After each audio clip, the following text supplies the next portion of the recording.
Both of his grandfathers actually spent time in concentration camps, in Soviet Union's concentration camps. My parents were doing sports ministry in Uzbekistan, and as they were making disciples, sharing the gospel, persecution has increased dramatically. And so the Uzbek government decided that they have to get rid of my parents, and the only way to do so was to declare them spiritual terrorists and give them 48 hours to pack their bags, to say goodbye to their family and friends. And we got deported from Uzbekistan 48 hours later.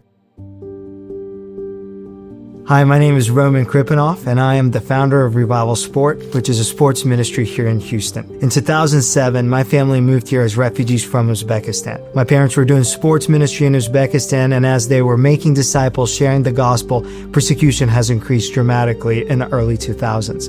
And so the Uzbek government decided that they have to get rid of my parents, and the only way to do so was to declare them spiritual terrorists and give them 48 hours to pack their bags, to say goodbye to their church, to say goodbye to their family and friends.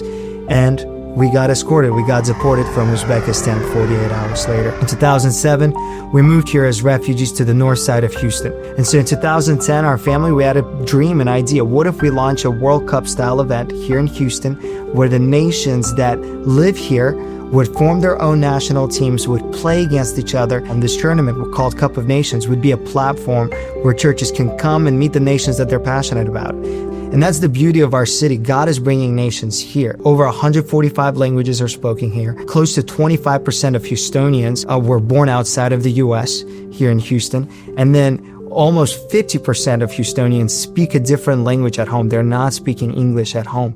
And so in 2010, we launched Cup of Nations. And during that time, we saw so many different nations. Over 103 nations have played at Cup of Nations. But one of the nations stood out to us, and it was Myanmar, Burma. My mom felt like we need to go visit them right before Easter and share with them the Easter story, bring little gifts, and just use that opportunity, that season, to share the gospel with them.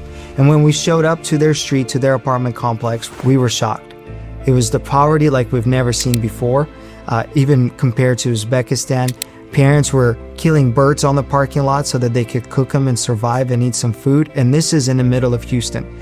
We saw kids on the street that were just playing soccer barefoot, and it was broken glass bottles everywhere.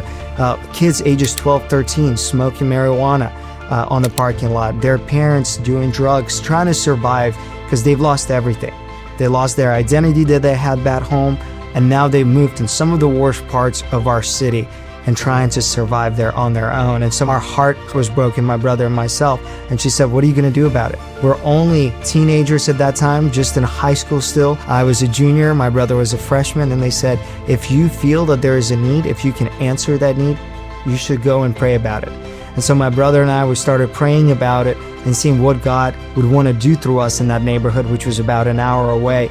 And a clear message came. I want you to share the gospel and make disciples through soccer. And so God said, use their passion for the sport, connected to gospel, connected to discipleship. And so we launched in 2014. First practice, we thought maybe 20 kids at most would show up. We didn't really know how to coach. We played soccer our whole lives, but over 50 boys showed up the first practice. And by the end of the first month, we had over 100 boys from Nepal, Burma, Bhutan, Latin American countries that started coming together. And those first 50 kids that we had, and there was this one boy, his name is Keo. He is from Thailand, but grew up in a Burmese refugee camp. He moved here when he was about 12, and we got to meet him through the soccer practice that we started. And just amazing to kind of watch him grow. And as we continue to get to know him, we found out that during that time, he lost his father. As Keo was going through our program, where he got to hear the gospel, he gave his life to Christ when he was 12 years old. And it was amazing to see, he didn't know Christ before. Every time when we go through our discipleship process, we really want to make sure that we're implementing the right DNA into the disciples. And one of those things is, we as disciples or followers of Christ, one of our commandments is to go and make disciples. And that's what we taught Keo. This is what we do. We study the word, and we need to share it. We need to live it out. And so from Keo, there was 4 generations of discipleship that we saw, which was an amazing, amazing thing to see. Graduated from Hastings High School. Then he kind of came back to us and said, hey guys, are you still coaching? I would love to be part of it somehow. I want to give back to the community. I went through this program my whole childhood, pretty much since I was 12. And so we said, all right, well, come coach with us. And so he coached with us for 5 years. And now he's one of our co-directors for the League of Nations program, which we have about 600 players, and he's leading that. And that's just been amazing to see Keo, go from being 12 years old and being lost in a new country to finding Christ, making generations of disciples, and now giving back to his community. And so he's doing that on the side with us while he is pursuing his LVN degree to be in the medical field.